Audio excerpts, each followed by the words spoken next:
Hello, welcome back to the Everything is Black and White podcast. I am Andrew Musgrove, joined by Mark Carruthers, and on today's episode, we're going to look back on a much needed win for Newcastle United, and of course, the debut of Nick Woltemade. Wasn't a game that will live long in the memory, but it could be a result that ignites the season. We'll look back on the key points from the game and also discuss some off-the-field issues. Huge thanks for tuning in. Do hit thumbs up on YouTube. Hit subscribe to the channel as well. Do leave us a rating and review if you're on the audio-only platform. And remember to take advantage of an exclusive offer on your NORD VPN plan. No risk with a 30-day money-back guarantee. You can sign up and keep yourself secure. One subscription, 10 devices. Hit the link in the podcast description box. Mark, welcome back. How are you keeping? You well? I'm good. Better after the weekend. Good to get off the mark, wasn't it? Certainly was. Like I said, a much needed win for Newcastle United, and so much to talk about. But just sum up briefly, Mark, first off, your thoughts on the importance of that win. I think it was one of those where it was really all that mattered. You know, the performance, you want a really good performance, obviously, to take momentum into a major test on Thursday. But I think the most important thing was getting that win. I don't think we can underplay the importance of Nick Woltemade getting a goal on his debut, I should say, as well.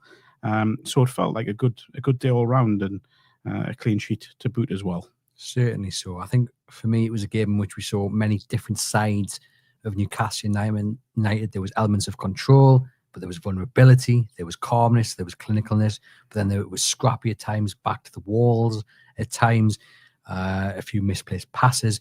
Far from perfect, but it didn't really matter. As we've both said there, it was the win that was the most important thing. Let's go back right to the start then, because in the opening few minutes, Wolves were the ones that came racing out the traps. Newcastle didn't really look switched on, didn't really look like they were ready for the kickoff, and Wolves had two excellent chances very early on, with Nick Pope saving from Gomez, and then Wang.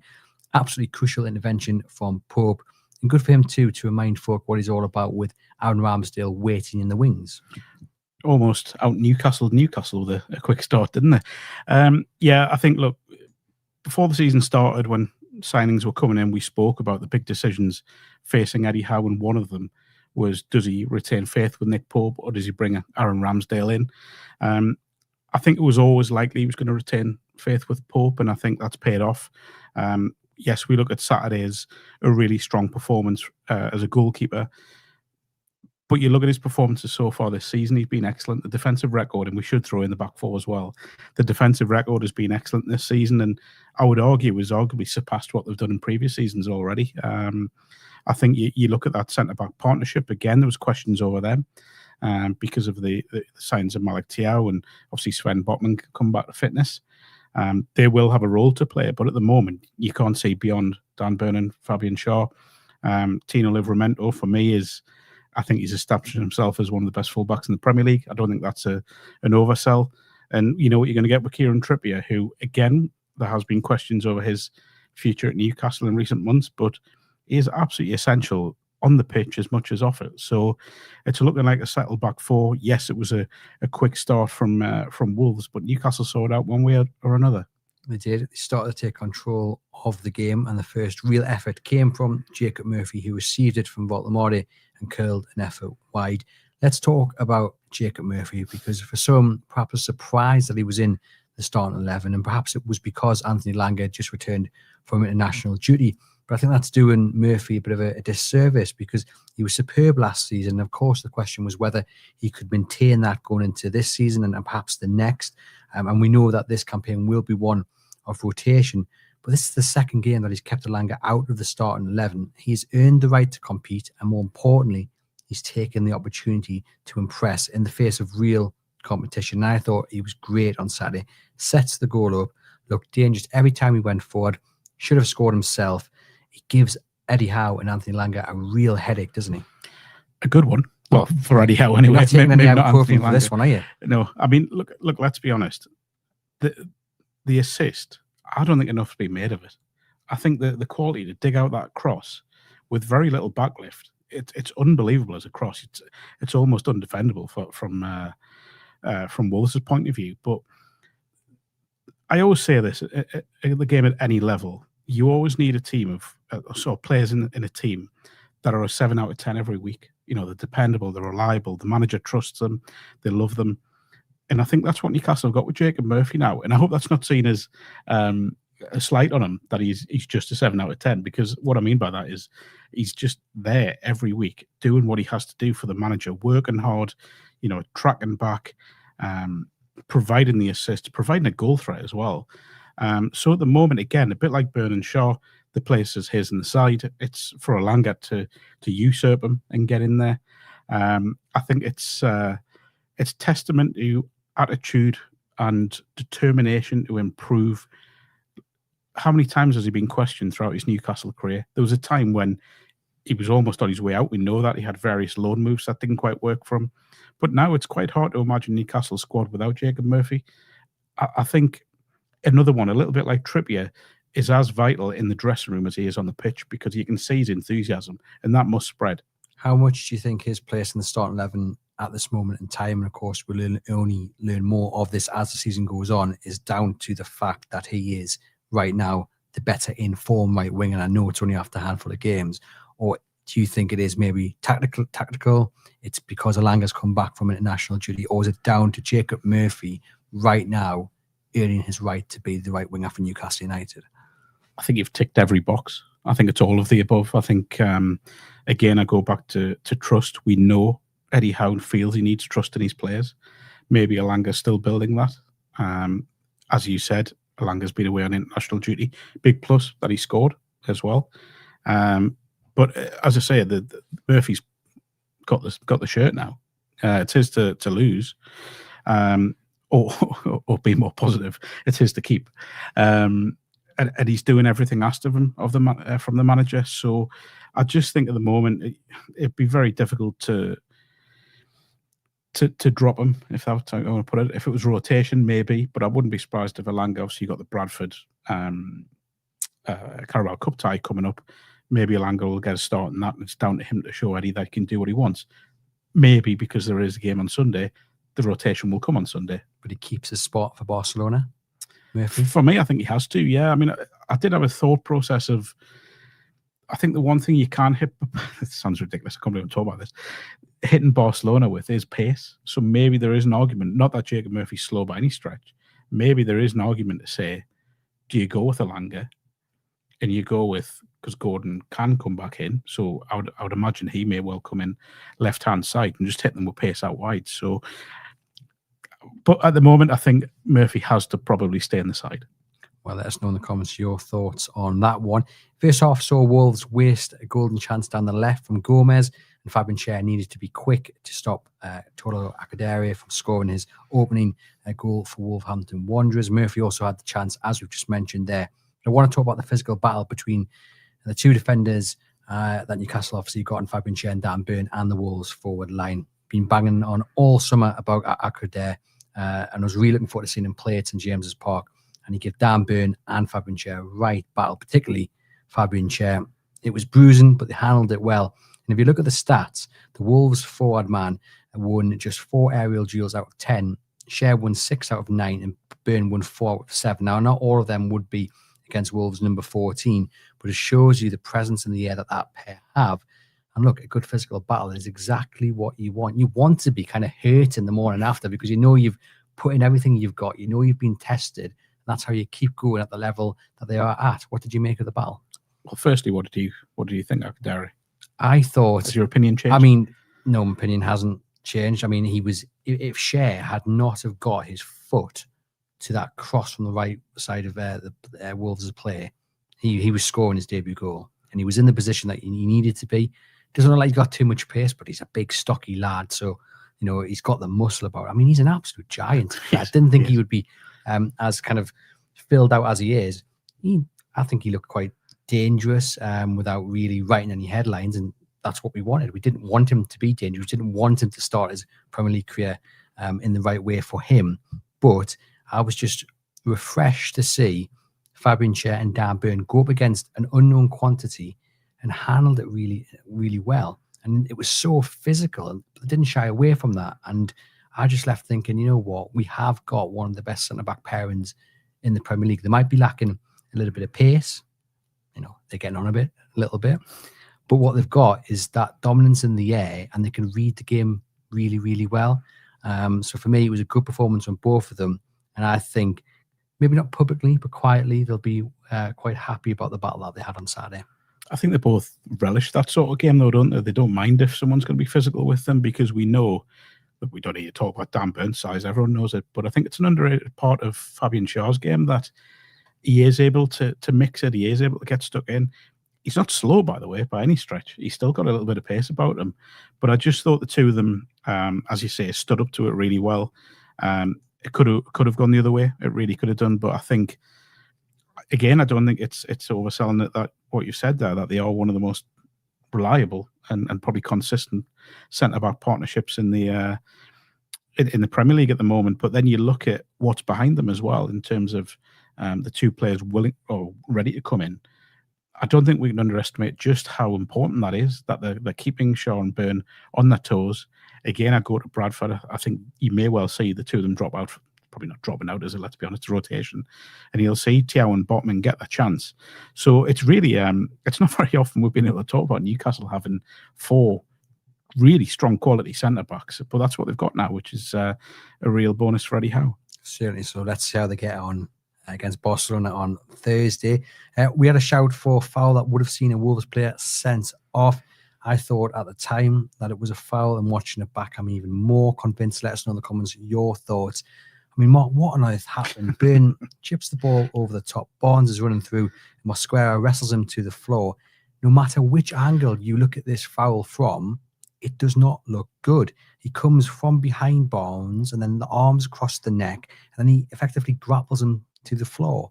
No foul given in the moment of play. VAR checked it and comes back and agrees with the on-field decision. I am sick of asking this question, but what is the point of VAR? So my first instinct was that, and this is very first instinct, that I thought maybe just eased him off the ball, so that because Barnes was running at pace, maybe it wasn't a foul. That's why I think the referee didn't give it. My issue lies in that someone has watched that back several times from several angles, seen the arm across the neck pretty much, or the throat, seen what more than anything looked like, I'm not going to say it was an elbow, but he certainly made contact with the elbow, and has clearly not had any thoughts of looking for the ball, because his complete focus is on Harvey Barnes. I can't get how someone in the VAR box hasn't looked at that and gone, right, you need to come and have a look at this at very least. If the referee then goes to the monitor and says, right, you know what, I'm going to stick with it, then that's on him. But I can't believe he hasn't at very least been asked to go and have a look at it again. My opinion, having looked at it back, I think it's a yellow card, because it's I think it's a foul, certainly. But because it's outside the area, the initial contact, I think it probably would be a red card for last man. Barnes is running through, isn't he? Yeah, well, there's an argument to say as well that it could be construed as violent conduct, because it looks more like an elbow eventually. So I think, yeah, it's one that I haven't heard what Dermot Gallagher said on Sky Sports News. He normally does his ref watch on a Monday morning. I didn't get to see it this morning, but I'd be intrigued to see what not just fans, but what other officials think, because for me, yeah, looking back, I think it's a red, and certainly at very least a foul. I agree with you. I can't understand how someone can watch that, someone who has the influence to get the referee to make the right decision, and comes away and says, no, it's not a foul. Like, I know we want to allow the referees a bit more freedom with their decisions and we don't want to interfere, but right there is exactly what VAR was brought in to do. And we saw it against Liverpool. Anthony Gordon correctly got sent off after VAR got involved. No issue whatsoever. But where is the consistency? And again, we go back to how brilliant this technology is. It is there, and we should not be coming on to this show. I'm watching other podcasters do exactly the same. It doesn't matter which team you support. There's always an issue every weekend where you go, the job can't be that difficult. Like, you've got 12,000 screens. Like, you know what I mean? And you've got the time to get it right. That moment, that incident is more suited to Monday Night Raw than it is 3 o'clock on a Saturday at St James's Park. It is so baffling. But it wasn't the only issue with the referee or the officials on Saturday. I mean, Joao Gomez should have been sent off for 2 yellows.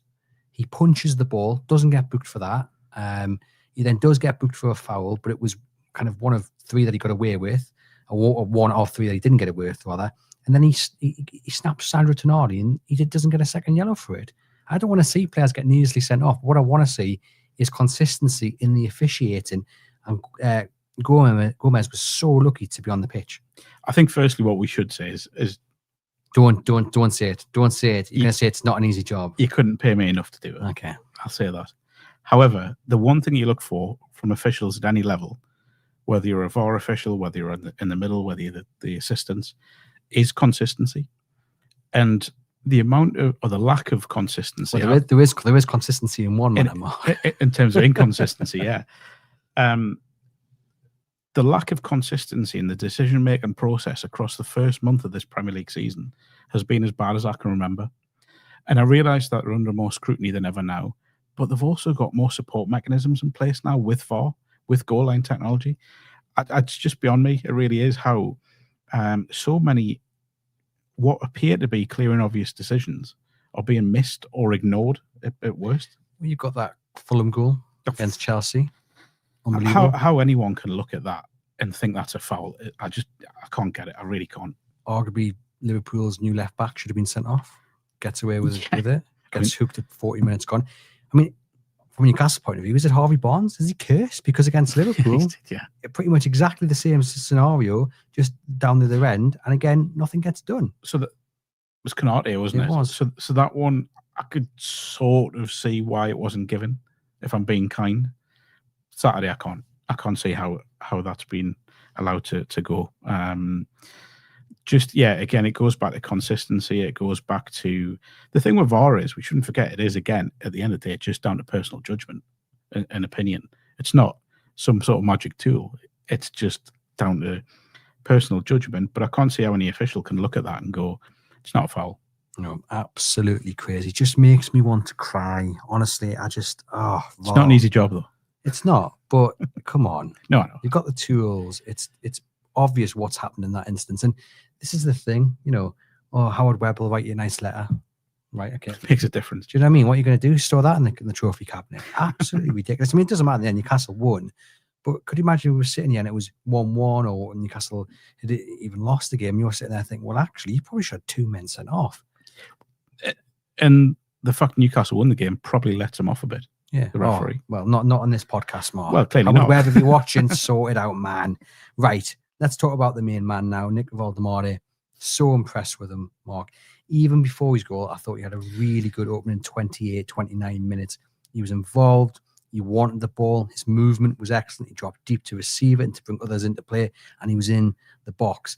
And then, bang, that header. Absolutely superb. Les Ferdinand, Alan Shearer would have taken that all day long.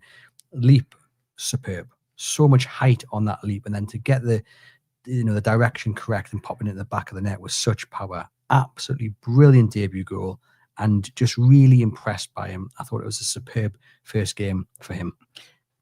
Can we look beyond performance with him first, though? Because I think attitude, since he signed, since those initial videos were put up by the club of his initial interviews and his first day in training and all of that, his attitude, his positivity just looks absolutely infectious. It really does. And I think I saw someone on Twitter or X or whatever we call it these days this morning saying that, maybe yesterday, rarely have we had a signing come in where you want him to do as well so quickly. And I think that absolutely nailed it. And I apologize to whoever it was that said it for not being able to credit them for that. But I think it's absolutely spot on. So, every single interview he's given, whether it's with external media or Newcastle's internal media output, has been, you watch him and you just think, I really want you to do well. And I love that about him. There were a lot of question marks over him ahead of Saturday night. I don't think we should forget that. And the pressure of being Newcastle's all-time record signing, the pressure of being the replacement for Alexander Isak, certainly in Saturday's game. And he's just coped with it so what appears to be comfortably. In terms of performance, I just thought his hold-up play was incredible. Its work rate was phenomenal. The battle with the defenders was, we spoke about at the other end, that was just as intriguing watching him do that. His goal, I I'm not going to take credit for this because I think it was I can't remember who was speaking about it, the movement at the back post where he's just edged away from the centre back to give himself a bit of space. And it's not an easy header because he's kind of fallen away at the same time. So he's managed to get power on it as well.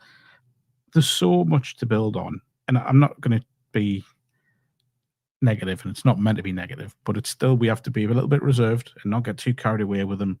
It's one game that we shouldn't forget Newcastle were expected to win. But what it does, it gives them the confidence to say, right, I can build on this. It gives them a foundation to build upon. I realise you're probably going to ask me, yes, he will or should start on Thursday. I think it'd be essential that he does already. But it was just I realise what the title of the show is today.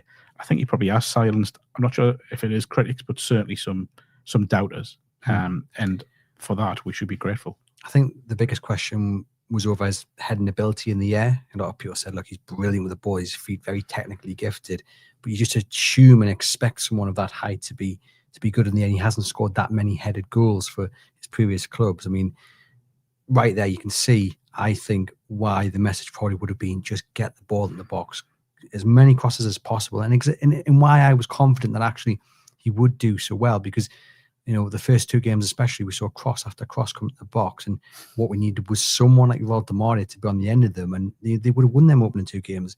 This is how confident I was, Mark. Do you want to just have a look at that? I can see you don't need to show me. Just explain to our listeners what's going on here. This is Andrew's, I will say, 55 points of the week. Some of us got 58. Yeah, well, I'm not talking about the overall points. I am, though. It's left a Langren as well. Anyway, the positives, yes, he does have Voldemare. He has captained him as well. That is the confidence I know had. It is. I know it Friday is. afternoon, I thought, you know what? He's going to do it on Saturday. So I popped them in, took Ollie Watkins out. I thought, shall I captain them? And I did. He did. The thing is, how many times have we seen new strikers make impressive home debuts if we go back through the years? I remember Papi Cisse scored against Villa with an unbelievable finish. I remember Alan Shearer's home debut against Wimbledon, that free kick. Les Ferdinand against Coventry. I think Andy Cole scored on his home debut as well. So there is a pattern. McQuinn, Superman. There's no more impressive. Oh, Len Shackleton as well. I'll go back to Len Shackleton. You were about 10 then, weren't you, Mark? Oh, I felt it, mate. I felt it. I think it was 1946, wasn't it? The 13-0. I'm just showing off now. But what I've liked about him is his complete self-awareness of where he needs to improve. And I think there was one of the in-house interviews where he said that he realizes that he needs to improve his heading. And I love that, because a lot of players would have shied away from making a comment like that. I just think he allows, and we said this last week about him, he allows Eddie Howe to have that versatility in the way that he sets up the side. So there may be a time when Johan Wissa comes back where he'll play as the 9, and you could absolutely see Voldemare playing in that 10 role. You could probably see them playing in a 2 if Eddie wanted to go that way. For me, he looks all ready to... I've completely contradicted myself, haven't I, by saying not getting too carried away. It feels as if he's kind of a perfect addition to that squad, because he can play in so many different ways. I'm really excited by him, as you can probably tell. Well, should we hear from Eddie Howe now? We should. Of course. Is he coming in? I wish. You can get out, Mark. We've got the press conference from post-game against Wolves. So, of course, he was asked about Voldemare's debut and goal. And this is what the Newcastle United manager had to say. Yeah, a great moment for Nick. I think I was very pleased with how he played today. You saw his qualities, his technical qualities that we've been discussing. His intelligence. But most importantly, for a striker, when the ball comes in the box, you need to be there. And he was today. It was a great finish. Really, really pleased for him personally, because that just settles him down and relaxes him. Very humble guy, wants to do well. He's delighted to be here. So I think it's a great start. So there we have it. And I think the key point from Eddie there is that this is more than just a goal, isn't it? It's a settler. It's a confidence booster. It's a stone in the foundation to build on. It is exactly what Nick Woltemade needed on his debut. Absolutely, because of those little doubts that there were. Not necessarily from Newcastle fans, and not that the opinion of other fans matters, but there was a lot of slight put on him when they paid out that much money. But and even more so after his 2 performances for Germany, even though he provided an assist. There wasn't a lot of goal threat. He didn't get the ball a lot, to be fair. So there maybe were doubts externally anyway. But and I can't say this enough. The only thing that matters is what Eddie Howe thinks of him. And the only thing that matters is how he works under Eddie Howe. And I said it last week, we judge players based on how they are after a month, after 2 months of working under Eddie Howe and under Jason Tindall, and then we'll see where they are. This is a really, really promising start. You do have those sliding door moments, so don't you? I think back to Miguel Almiron hitting the post against Huddersfield. John Dahl Thomason. Yeah, if that goal goes in, are we talking about a totally different career for Miguel Almiron or indeed John Dahl Thomason? So this is exactly what the big man needed. You know, there's no better way to start than getting a goal on your debut and the goal that wins Newcastle United the first game of the season. So big start from him. And as you said, I don't think I've wanted a man to succeed as much as Nick Woltemade. It's because he just looks like a lovely chap. Everyone you hear who's interacted with him says he's a really nice guy. Eddie Howe described him in the press conference as modest and down to earth, which is brilliant, especially when you've just signed for £69 million or whatever it is. You know, you could have a big ego, but he's well aware of the responsibility not to get too far ahead of himself. And look, we're sitting here saying brilliant start, fantastic. He looked really good. He was really impressive. You can guarantee as much as anyone can that he will not be thinking about that. He'll be thinking about his next goal. He'll be thinking about, can I get one against Barcelona or the game after that? And that's the key thing. It's you're only as good as your next one, I guess. Did you pay much attention to the celebrations on the pitch? I did. I've got it written. Have you? Got it written down right here. Go on, you do that. No, go on, Mark. It's all right. I know what you're going to say. I'm trying to think of something different to say now, but I'll just go with it. Just go for it. Yeah, so you looked at the instant reaction of every player on that pitch. Some of them have ran best part of 70 yards to go and celebrate with him. The smiles on their faces, the reaction to him personally tells you everything you didn't know about how quickly he settled into that squad. Clearly, he's already very popular. And yet he looked a little bit, I'm not going to say embarrassed, but at the very least nervous to celebrate. He kind of had to be urged to celebrate, you know, or do his kind of gesture in front of the crowd. And I suppose, again, that comes with not wanting to be seen to be egotistical or whatever, and knowing it's one goal. As Eddie said there, he's got a journey ahead of him. And did you notice at the end of the game? Yeah, with Joe Linton. Yeah, pushing him forwards. And again, that was Joe Linton doing that. You know, Nick Woltemade didn't necessarily not want to do that, but he didn't go to do that. And very rarely do you see new players actually embrace the Gallagher like that, because it can be a daunting thing to do. And of course, you know, it's not for everyone, but Joe Linton pushing him towards the crowd, I think just reaffirms what you've said there, how quickly he's settled, how well he's liked. And yeah, why not take the moment and absolutely milk it for everything it's worth? Could it be that humbleness that Eddie Howe spoke about? That instead of seeing it as maybe a wariness to go over the top, maybe it is just that he is humble and that he's he didn't want to go over the top just yet. But what I would say, I think what we're seeing here is the start of his growth and development as a player in the Premier League. I think he came off the pitch and said at the end of the game, didn't he, that it was more physical than he expected. So there's that side he's got to get used to. Just sounds a bit strange saying that about a 6'6" forward. But if you compare him to the Wolves guy, the builds are totally different, aren't they? And yet, you know, he handled that physical battle, I thought, just as well as the big man up top for Wolves, despite the clear difference in how they're built.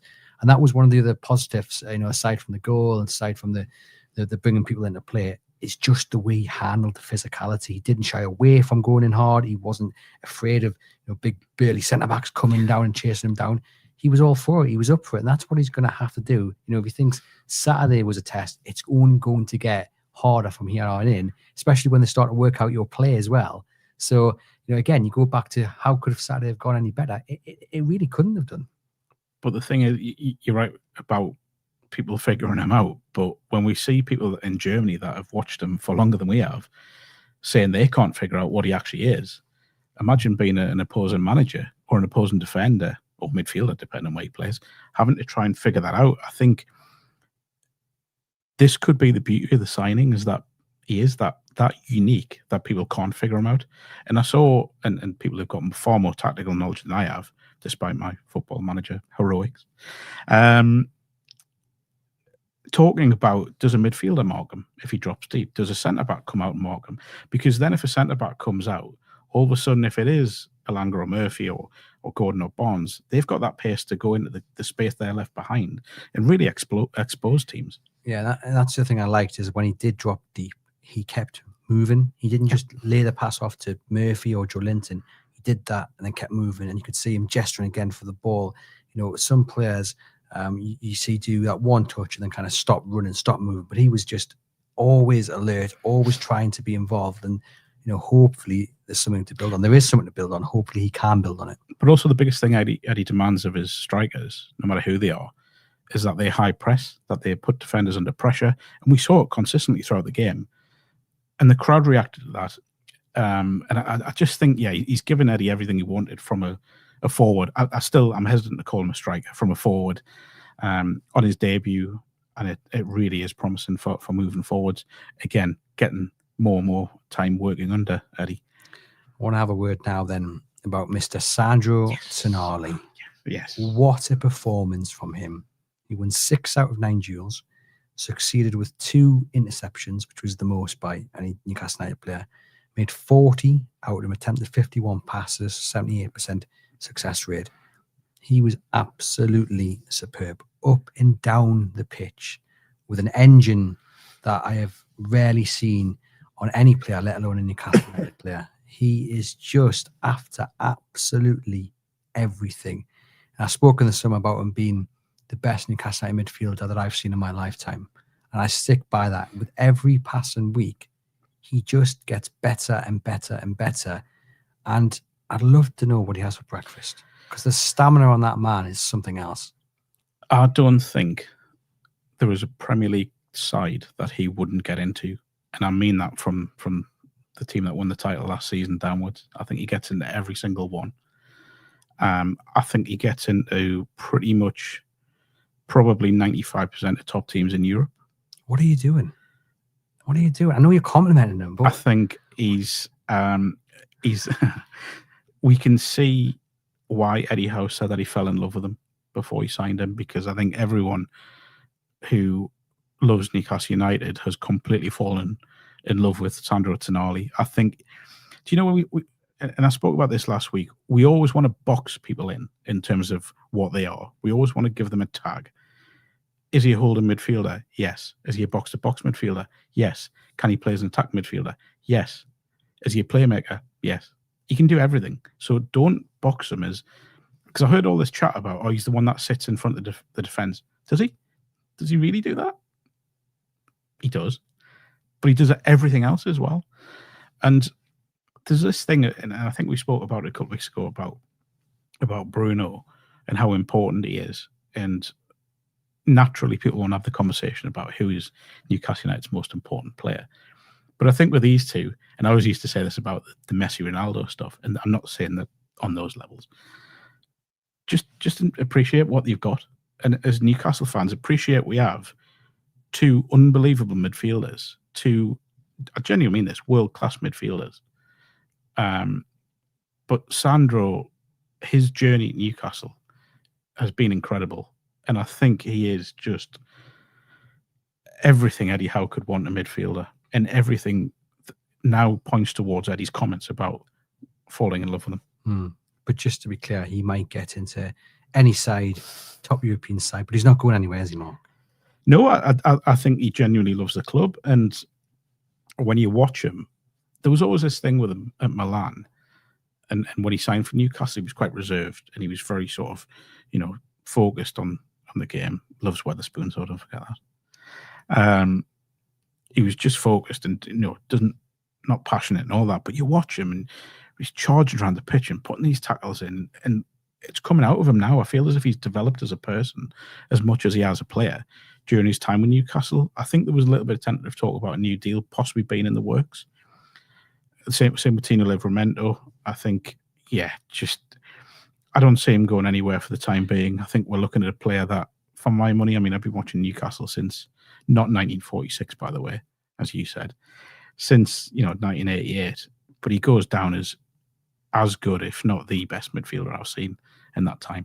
I just love the swagger about him, the way he kind of just struts around the pitch. But he also doesn't seem like the arrogant kind of type either, which is quite refreshing. It's confidence and self-belief, though. Yeah. But there was a moment against Wolves when just over the halfway line, the ball's heading back towards Newcastle United's goal, and you're thinking Tonali's going to head it back to Nick Pope. and he's got the player on his shoulder. So you think he's definitely going to go back towards Nick Pope, but he doesn't. And he just takes the ball, one touch, and then he turns up towards the pitch, and he totally sells the Wolves player the wrong way. And it's just little things like that where you can see how quick his mind's working, because the easy route would have been to go back to the goalkeeper, but he knows exactly what the striker's thinking, and he knows that also he's got the ability to trap that ball and then take it up the pitch and then release Newcastle United on the attack, which is what he does. And again, there was other examples where he's gone 30, 40 yards to chase back and he forces the ball out for a throw-in. And honestly, we could just do a whole show on just how brilliant he is, and we could talk for hours and hours about how brilliant he is, but we'll hear from Eddie Howe again, because, you know, if there's one man you want to hear from, it is the Newcastle United manager. So here he is on Sandro Tonali. Yeah, I agree with you. I think he covered every blade today. I mean, he was putting out a lot of fires on transitions for us. I think he's done that superbly well, and sometimes it's not necessarily a quality that sort of registers immediately, but the number of times that he reads the game, reads where the ball's going to drop, and he's there first, then you realise it's a massive skill of his. His athleticism, his speed. So defensively, I think he's one of the reasons why we've been so strong. But of course, then the other side of his game, his use of the ball and his creativity, and nearly scored a great goal for us today. So I thought it was a great performance. So there we go, Eddie Howe, and everything that you guys will be thinking, everything that we've kind of said there. But the creativity point is really important. You know, he hit the post, as Eddie said there, with a great effort. And you know, that's what we're seeing from him. He's box to box, isn't he? He's not just someone who picks the ball up in front of Newcastle's box that they're defending and then releases them to go on an attack. He's someone that keeps up with the play. And then if it doesn't come off, he's someone that's straight back up there and to stop the counter. I'm running out of brilliant and beautiful words to describe him. He's also one of the cleanest strikers of ball I've seen in Newcastle. Crisp. His connection on the ball. But do you know my favourite memory of him was, or favourite moment, I should say, was last season against Manchester United, when in the 93rd minute or whatever it was, when the game was far out of sight for Manchester United, he's raced with the ball about 70 yards down the pitch, leaving players that had just come on from Man United behind him.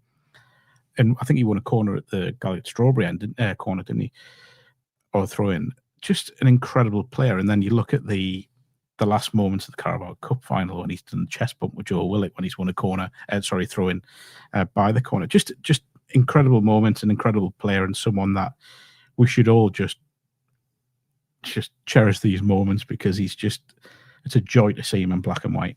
It certainly is, and quite a few people like Gowie here saying it's imperative that we get these contract negotiations underway outside of any transfer windows. The future of the club's success is reliant on keeping Tonali and Tino, and Darren says don't forget about Bruno as well. We'll talk about Bruno on We'll talk about Bruno on Saturday, because he certainly didn't have the game that he had against Liverpool, and to be honest, I thought he was quite poor, but there's reasons for that. Obviously, he got on international duty, then he played at high altitude against Bolivia, and I guess more than anything, it just shows you how important he is, that when he does have a game on Saturday like he did, where he was below his usual standards, it really does stand out. But Newcastle United aren't impacted that much, because the likes of Joe Linton and Tonali can, covers the wrong word, but yeah, kind of make up for it. And I fell for Bruno a little bit, because obviously he's your captain.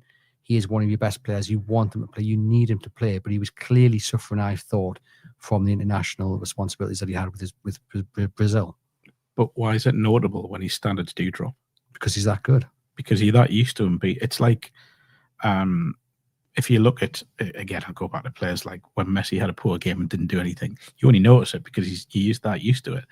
I just think there's a lot to take into account with Bruno. You look at, like you say, the altitude thing, you can't underestimate. I know we don't really deal with it in this country, but it's kind of, it was Bolivia, wasn't it? It's kind of what they're known for. They tend to take advantage of that, and away sides do struggle there. And then you've got the travel time back to Newcastle. The fact, I think you only go back Thursday. It's not a lot of recovery time from jet lag and all this sort of stuff. Richarlison didn't play for Spurs, or didn't come off the bench anyway. So then he's trained on Friday and then gone straight into a high-intensity game on Saturday. So I think we've just got to give him a little bit of leeway. Look, I wouldn't be surprised if Bruno has a top game and hits those standards against Barcelona. We know he's going to be motivated for it, because he loves the Champions League. You saw his reaction when Newcastle qualified for it the first time when he was here. So I think, yeah, there's no need to be concerned about. No, I'm saying you were, but there's no need to be. No, it's just concerned point out. I think, you know, when we praise players, we also have to point out that they weren't maybe at their standards. It's not a criticism, Bruno, because there's reasons for it, and in many ways, it is a compliment because he's that important. And like you say, it does stand out when his standards drop a little bit. But like you, I think Thursday, it is the game that is ready made for Bruno Guimarães, isn't it? To really lead the charge. PSG, remember that game, and you know it's nights like these that the Champions League is what it's about, and that's exactly where Bruno wants to be. And yeah, I'm expecting big things from him on Thursday. Quick word for Kieran Trippier. That relationship down the right is absolutely key with Jacob Murphy, and it showed on Saturday. But listen to these stats, Mark. Are you ready? So Trippier had the most touches in the game, 98. The most passes, 54. 5 key passes and 7 out of 10 crosses. All the most of any player. Another top performance. Now, week after week, we're saying, when is Lewis Hall coming back in and Tino's shifting out to the right? Again, that was one of the conversations that me and my pal had during the game on Saturday. But performances like this, now I know it's against Wolves and defensively they weren't tested too much. And to be fair, when they were, they did look a little bit vulnerable across the back 4 times. But, you know, when you're playing a side where you are expected to have control, and it'll be a totally different game on Thursday if you start against Barcelona for obvious reasons. But still, that deliverance of whether it's set pieces, crosses, accurate passes is so important, really, regardless of how the game pans out. I think we won't see Lewis Hall back in this squad other than for rotation. And to be fair, if Trippier and Livramento are as fit as they look, it could be a wee while. But these are all problems that top managers have to deal with. That you want to have. You absolutely want to have them. And look, I realise there's been times when Kieran Trippier has been doubted during his time at Newcastle. He had one really poor spell, didn't he? It was before Christmas last year when he dropped a couple of mistakes at Everton or the year before. But on the whole, he's been unbelievable for this football club. And I don't just mean on the pitch, by the way. I think you look at the impact he made just by signing. You look at the impact that he made in raising standards straight away. The fact that even when he wasn't on the pitch during that, when he's metatarsal, wasn't he? Broke his metatarsal against Aston Villa after scoring, by the way. He still played a big part in ensuring that Newcastle stayed in the Premier League by demanding standards of those around him in the dressing room. I think you are looking at possibly one of the most important signings in Newcastle United's recent history, and there's a very strong argument to say in their entire history. I think you look at everything that he's done in his career, becoming a La Liga champion. Not a lot of English players go abroad and do stuff like that. Coming back to Newcastle, being a big part of the squad that lifted the Carabao Cup. I think his performance, by the way, in the Carabao Cup final was completely overshadowed by others. But I thought it was incredible that day. He set the tempo with a couple of early challenges, along with Joe Linton. I just think, I know he's out of contract at the end of this season, I think. I hope he stays. And I hope he stays and then goes on to the coaching staff. He is one of the most essential players in that squad because of everything he brings on and off the pitch. And I think Saturday, you're right, the opposition maybe weren't as confident as it could be. They weren't, obviously haven't had a great start of the season. But his importance in making sure high standards are maintained are even more crucial in games like that. And again, we look towards Thursday. He has to play because of he's got experience of playing against Barcelona. He's got experience of these high quality games, high intensity games. You look at his performance again against PSG. He was incredible that night. He was Newcastle's best player in the Milan game away. So I think, yeah, he has to stay on the side, and it's a question of can Lewis Hall usurp one of the fullbacks instead of will one of them drop out because of poor performance, because I don't see that happening. What a fantastic position for Eddie Howe to be in. Back to the rest of the game on Saturday. It wasn't, as we said, a game that will last long in the memory, but what I really enjoyed were the amount of times we had really nice passage of players, some really good kind of passing between players, movement. The one that stood out for me was the Barnes effort in the second half when he burst down the left, into Tino to Bruno. Bruno does a little flick behind him, and Barnes unfortunately fires wide. But there were several examples that you could give where you looked at it and you kind of on the edge of your seat going, oh, yeah, I like a bit of that.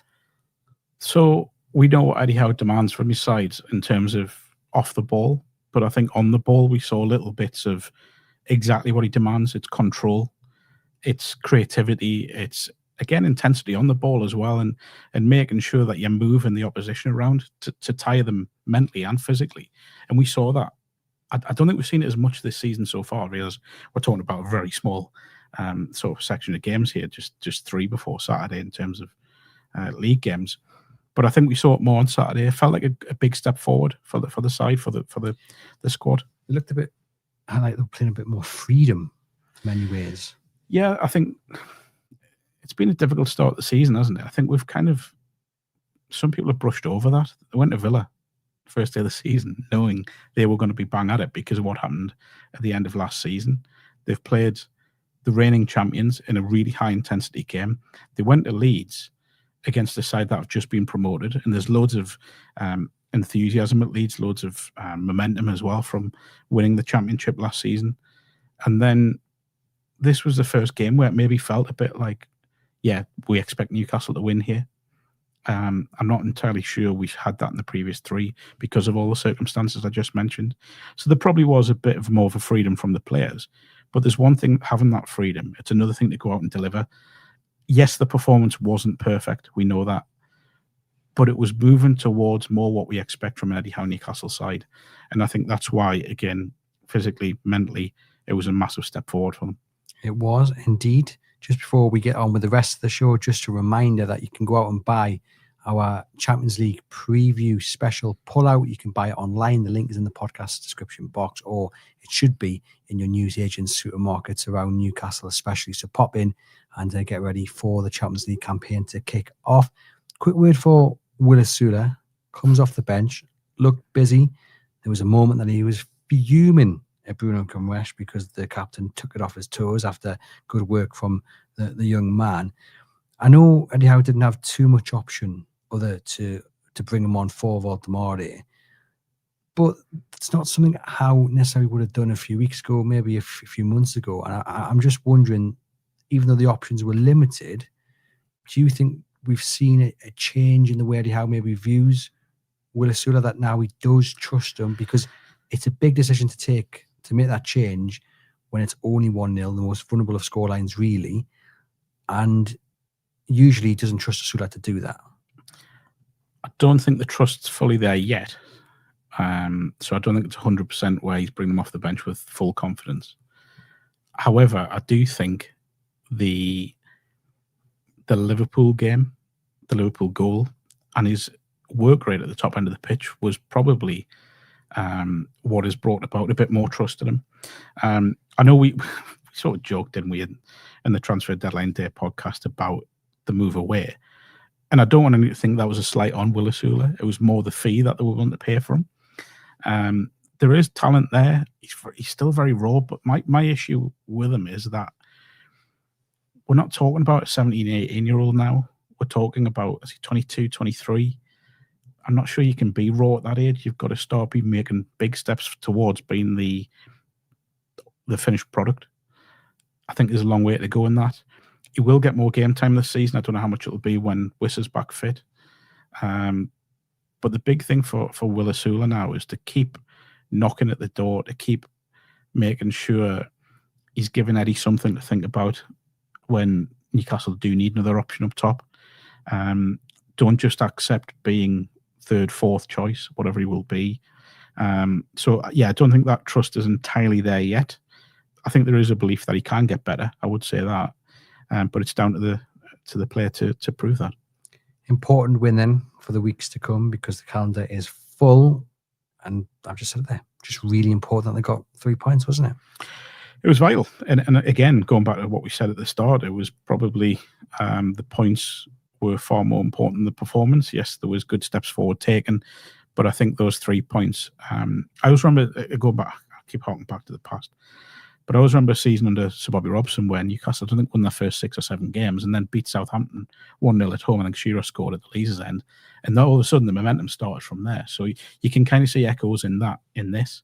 That's why I think it probably is one of the biggest wins they've probably had in the last few seasons, because it will, with everything that's gone on during the summer, with Voldemare coming in and scoring, with new signs arriving, and the fact that they've probably got one of the best squads they've had in terms of depth for a long time, getting that first win will suddenly just be a bit of a weight off everyone's shoulders, and they can hopefully move on by winning a small game on Thursday. Indeed, I think it sets everyone up a bit more positively to go into Thursday, whereas if we were going in having not won this season and then watching Barcelona thump whoever they did thump Valencia, I think it was 6-0 yesterday, you'd be a little bit worried.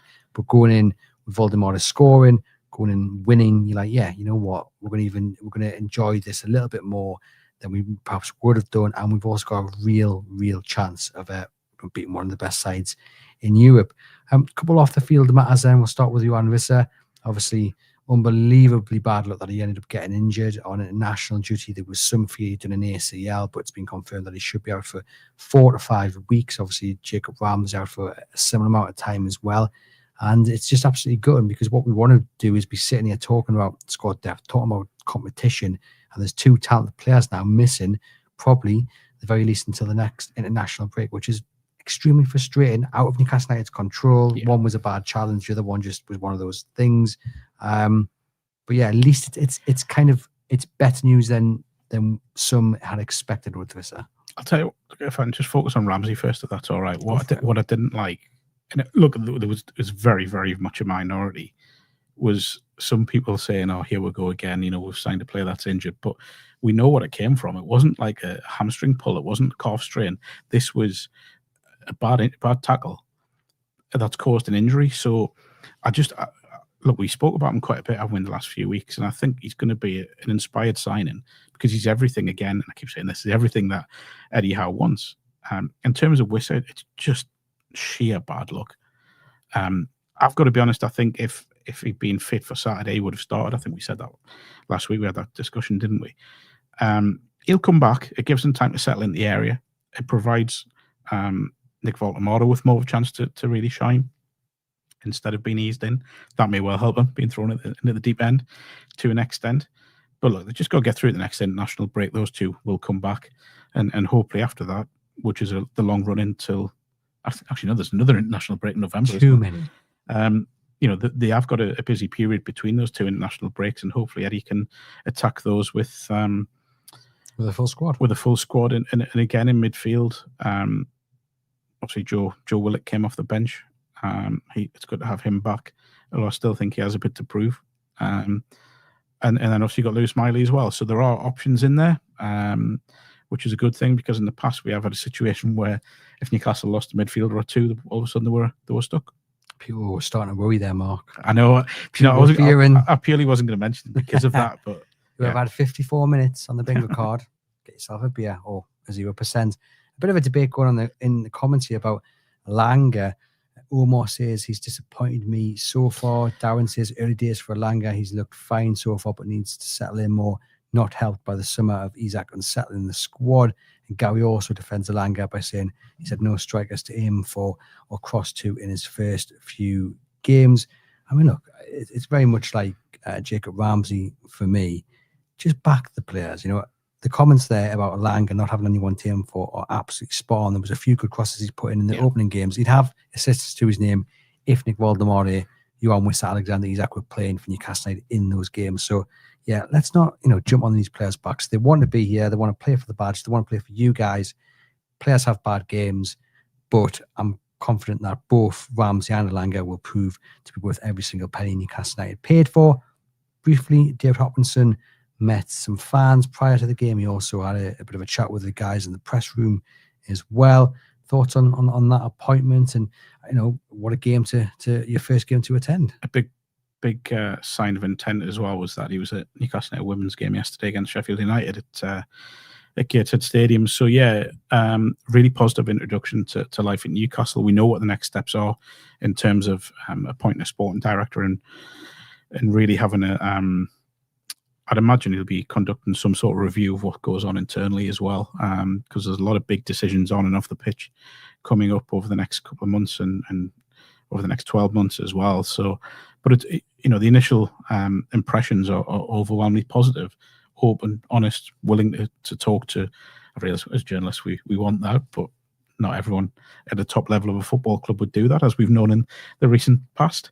But the fact he's willing to talk, the fact he's willing to be open with people and do that face-to-face conversation, I think speaks volumes. It certainly does. Right, we're going to finish on some trivia, Mark. And I've got the list of Newcastle United's tallest players in the current matchday squad. Now, I'm going to ask for the top 10. I have got 15 on the list because there's 5 of the same height. I mean, there's quite a few of the same height. So if you can name any one of who comes in at number 10, we'll give you it. And we'll start with the tallest man on Newcastle United's books. I like the fact that you've done this for someone who's 5'4". Yeah, I didn't want to mention that. Right. So in terms of the top, would be Dan Burn and Voldemare. Yep, both 6'6". Nick Pope. Let me just, interestingly, now this is maybe where he's not actually on this list. It's just outfield players. Oh, come on. Unbelievable. Sven Botman. Sven Botman is next on the list, 6'4". Malik Thiaw. Yep, next on the list at 6'3". Joe Linton. Joe Linton is on the list, but he's not the next man on the list. How do you do it in order? Well, okay, I'll give you Joe Linton, 6'1". Come on, number 5. He's a man who hasn't really played that much. Played a little bit in the summer. Big things expected, but it hasn't quite happened for him. Plays number 37. No. Alex Murphy. Really? 6'2". Then we've got another man. Is Lewis Miley will be in there? Lewis Miley's there, 6'1". But there's a man in between there, both him and Murphy. Again, a man who's not really played over the last couple of years. Not in the Champions League squad. Oh, Jamal. There we go. Coming in at 6. Is Will Osula around there? Because no, Will Osula's not on there. Another man, 6'1". This is the 9th man on the list. Same height as Joe Linton and Lewis Miley. Defender. 33 years of age. Oh, okay. Fabian. And then you've got 4 players at 6 foot. So you can give me any one of the players who come in at 6 foot, and then you can sign off happily. I was thinking Anthony Gordon's taller than you think. Yeah. So Park Sung-soo, Anthony Gordon, Bruno Guimarães, Valentino Livramento, and Emil Kraft, 6 foot. Bruno's 6 foot. Wow. So there you go. And I'm going to find out just because of Nick Pope is listed. I think he's about 6'5", Nick Pope. Let me just find out what he is. So what is 198 in old money? 6 foot 6 inches. Actually, he's one of the tallest. So should have been top of the list. I do know. apologise, Nick, if you are watching. You are very tall. But then you look at the other goalkeepers as well. People like Ramsdale, you imagine he'll be in there. Don't be destroying that beautiful bit of trivia. I apologise. Outfield players only. You deserve it for asking a height question of someone vertically challenged. Yes. Next week we'll do the smallest players. There's quite a few on that list that we haven't mentioned. We'll go from 5'1" upwards. Anyway, ladies and gents, hope we've enjoyed that. Do hit subscribe. Do hit thumbs up. Do get into the comments. Me and Mark will be back next week, hopefully celebrating 2 victories for Newcastle United. One over Barcelona and one over Bournemouth. Both very tricky games, by the way. Indeed. Obviously, we know the quality of Barcelona, but Bournemouth have started really well. I think I've spoken before about how much I admire Andoni Iraola. He's done a fantastic job there. And losing some big players for big money. But they just keep replacing them with equally effective players. So, yeah, 2 really tough games and 2 really challenging games as well. But Newcastle United will give it their all and hopefully come out with 6 points. It's been an absolute pleasure as always, ladies and gents. And me and Mark will see you very soon.